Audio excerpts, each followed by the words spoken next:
आमदार डॉक्टर तुषार राठोड यांनी जिल्हा मध्यवर्ती बँकेच्या अध्यक्षपदाचा पदभार स्वीकारला.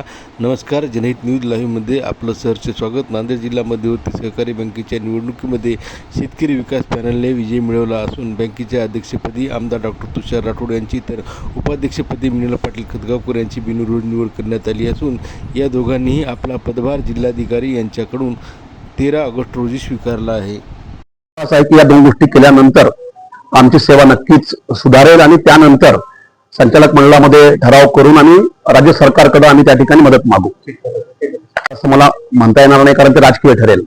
त्यामुळे कुठले राजकीय भाष्य मला करता येणार नाही. परंतु काही निर्णय असे घेतले गेले ज्यामुळं बँकेची आर्थिक स्थिती खालावली आणि आर्थिक स्थिती खालावल्यामुळं जो शेतकऱ्यांना प्रत्येक वर्षी जो पतपुरवठा होत होता तो मधल्या काळामध्ये बंद पडला.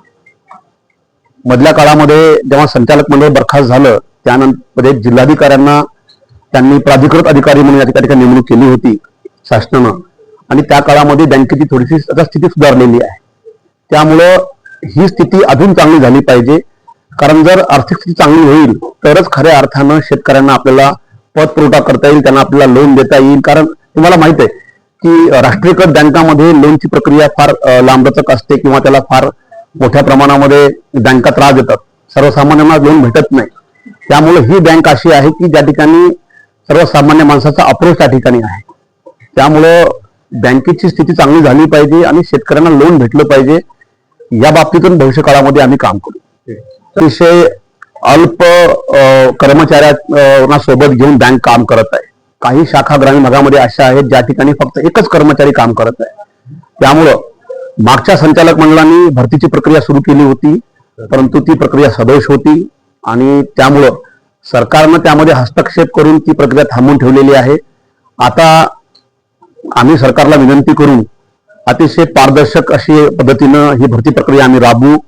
156 जागांच्या भरतीला त्यांनी मंजुरी दिलेली आहे. ही आम्ही त्या ठिकाणी लवकरात लवकर हे मॅनपॉवर आम्ही या ठिकाणी आम्ही त्यांना कामामध्ये घेऊ आणि मला असा विश्वास आहे की माणसं कामाला आल्यानंतर मॅनपॉवर वाढेल, जे काही आपले कन्झ्युमर्स आहेत आमचे त्यांच्यासोबत आमचं इंटरॅक्शन चांगलं होईल आणि त्यानंतर बँकेचं सॉफ्टवेअर आहे ते आउटडेटेड झालेलं आहे, त्यांच्या कम्प्युटर सिस्टीम्स आहेत, ह्या सगळ्या गोष्टी आपल्याला आता त्या ठिकाणी अपडेट कराव्या लागतील. राष्ट्रीयकृत बँकांच्या तुलनेत जर आपलं काम करायचं असेल, बँकिंगची सुविधा प्रभावीपणे आपल्याला द्यायची असेल तर आपली सिस्टीम ही अपडेट